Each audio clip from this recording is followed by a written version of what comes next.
Hey everyone, it's PixelBricks here, and you're watching the one and only creator of Cool Just Like Hot, Rich Boy OJ, doing his Q&A. Hello boyos, Rich Boy J here back in with another video, and this is going to be episode 24 of Your Questions Answered. If you don't know what Your Questions Answered is, it is simply a Q&A series I do here on this channel. If you want to see your questions answered in this series, go ahead and post in the comment section. Make sure that it is Lego Star Wars or Lego Star Wars related, and then check back next week to see if you made the cut. Very special thanks to PixelBricks for that intro. That is something that I'm actually extending out to everyone who watches these videos. If you'd like to have your own custom intro in the video, I would definitely urge you to post it as an unlisted YouTube video, send me the link to it, and then I'll hopefully put it into these videos. And of course, be creative with it, be funny with it, be entertaining with it. Just obviously make sure it is appropriate for this channel. So without further ado, let's jump right into the questions. First question comes from Isaiah Coulangs. I hope I didn't mispronounce that. But he asks, I first came to your channel because of Cold Like Hoth, so here's my question. How do you get inspiration for your songs? That is actually very interesting. I do wonder how he somehow came across Cold Like Hoth before he came across any of the other content on my channel. I would love to know how many if you came here strictly from Cold Like Hoth. Definitely let me know in the comment section. But actually, Cold Like Hoth was really just an impromptu thing that kind of happened on one of the live streams we did, specifically the Scarif Citadel Disassembly stream, and I'll actually show you that right now. It get cold just like Hoth, cold just like Hoth. Cold just like Hoth, cold just like Hoth. You better hop up in a tauntaun if you need some heat. You better hop up in a tauntaun if you need some heat. Cause it get cold just like Hoth, cold just like Hoth. You can call me Nas because I'm a boss. This is Star Wars rap. Rapping by Star Wars. Rapping by Star Wars. Rapping by Star Wars. It get cold like Hoth. It get cold like Hoth. If you were in class, watch Lego Star Wars talk. Okay. Cold just like Hoth. Cold just like Hoth. Cold just like Hoth. And yeah, that was pretty much how it came up. Insofar as how I get inspiration and how I kind of go through my thought process of making the songs, it honestly just comes from me listening to certain songs and just adding my own Star Wars or Lego Star Wars related music to it in my head, and then figuring out what would be catchy and what I could actually build an entire song around. For example, the 501st Battle Pack song, I remember just listening to the Rolex song, and I know I wanted to do something Star Wars related with it, and the 501st just kind of came up. Really just because the song kind of goes, all I wanted was a really, but I was what is something that we really desperately want as a community? I was like, of course, 501st Battle Pack, what else would there be? And then that's kind of where I started from with that song and kind of blossom into this beautiful thing, I would say. So hopefully that answers your question. We're going to move on to the next one. Next question is by Ryan Studios. He says, what is your least favorite Lego set that you got as a gift?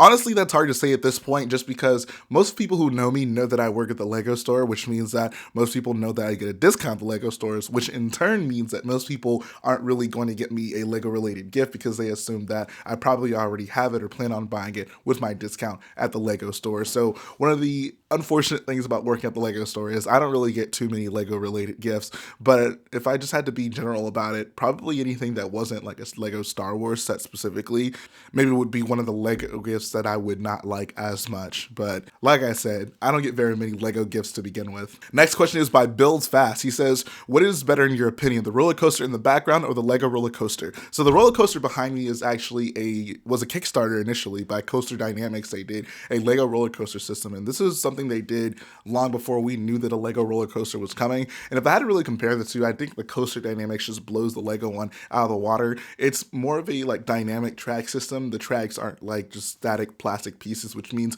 you do get a lot more freedom in kind of determining how you want to design your roller coaster. And that was one of the main things they promoted whenever they were doing the Kickstarter, is that, you can get all these kits, put them together, and make a really unique looking roller coaster. So all in all, I'm going to go with that one over the Lego one, which is honestly why I haven't gotten the Lego one. And that's not to say that the Lego one was bad. I honestly think it's a great thing that they finally decided to do a Lego roller coaster system. But honestly, I come from a background of building Connects roller coasters, and this is more in line with that. It gives you more customizability. So I'm going to go with the Coaster Dynamics roller coaster. PixelBricks wants to know, what is your biggest regret with buying/not buying a certain Lego set? I can't say I really have any big regrets with buying Lego sets. Most of the sets, even if I get them and I don't if I upfront just don't really care for the build, I'm probably getting it for the minifigures. And then worst case, they're all extra pieces. So they have some sort of usability in my collection. But I can definitely talk about the set that I regret not getting. And that is easily the UCS Super Star Destroyer. I worked at the Lego store while we had that on shelves. And it was on shelves for a pretty long time. And I just never really paid too much attention to it. And then I remember the day I walked in and someone told me it was gone, and I was like, oh crap, I knew I had messed up. And it was just it's so ridiculous to think back now how many people I saw buy that set, and it just never occurred to me, hey Jay, you should probably get that set. I distinctly remember this one story of this this kid could not have been older than 5 years old, and his parents walk him into the store and they're like, okay, pick a Lego set. He goes over to the Superstar Destroyer and he's like, I want this one. And his parents are just like, you already have that one. And he's like, well, I want another one. So they buy him a second Super Star Destroyer. If that kid doesn't have the best life ever, then I don't know who does. Next question is from Commander Cody's left shoulder. He says, my question for today is, how do you feel about the sequels using familiar ships like TIE Fighters and X-Wings, while the prequel trilogy used primarily new ships? Do you wish we could have seen more progression in ship design? If you think about it in canon, it does make sense why, given the state of the galaxy in the sequels, we get the ships that we get.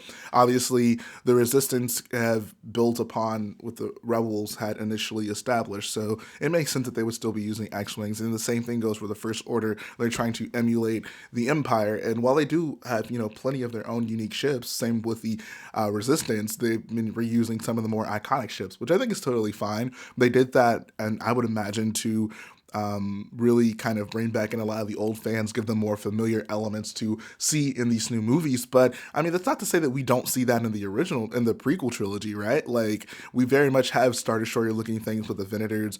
The Arc 170s are obviously very reminiscent of X-Wings. And so, like, there's definitely a lot of that stuff still in the prequel trilogy. So I mean, I wouldn't really say that it is a unique thing to the sequels. The sequels have new ships as well. I would say maybe because in the prequels we visit more vast inhabited areas that we're just exposed to more different types of vehicles. So maybe that's the reason it feels like, there's all these new ships in the prequels, but not so much in the sequels. But I think it really just depends on the context of the situation. Next question comes from A Few Things with Bricks. Do you think that you would be into Mega Bloks if it had the Star Wars license? This is such a difficult question to answer because, I mean, it's putting together one of my biggest hates with Mega Bloks, and of course my greatest love with Star Wars, and saying, if you had to put them together, would I still be into the Star Wars license? And I mean, it depends. Like, so if Mega Bloks had the Star Wars license from the beginning, maybe I probably just would have gotten into that. But if you're saying like now, if Lego dumped the Star Wars license and Mega Bloks picked it up instead, I would probably say no, I wouldn't get into it. I don't really like the style of Mega Block sets. Oh, I'm sorry, Mega Construct sets. And I would really just continue with building Lego stuff. We obviously wouldn't be getting new figures, but there's people who can do customs that can take care of that. But there's no way I could see myself at this point getting into Mega Constructs for any reason. Next question comes from Alyssa, page 44. She asks, what is your favorite piece of music that John Williams composed for the Star Wars movies? Man, this is a great question. So I'm going to preface this by saying that a lot of people have very fond memories of Star Wars music and they love the Star Wars music. I would not really describe myself as that kind of person. While I do have an appreciation for the music, I'm not someone who would just casually listen to Star Wars music. However, I would definitely say that my two favorite pieces of music that John Williams composed for Star Wars are definitely Rey's theme and Padme's theme. Those are the two that I could probably see myself listening to casually. So hopefully that answers your question. No Way Brick says, hi, I'm new to the channel and I'm sure you've answered this question before, but what do you think about The Last Jedi, Solo, and the future of Star Wars? I personally love both of them, specifically Solo, and can't wait for episode 9. So hey, No Way Bricks, welcome to the channel. Glad to see that you have come through.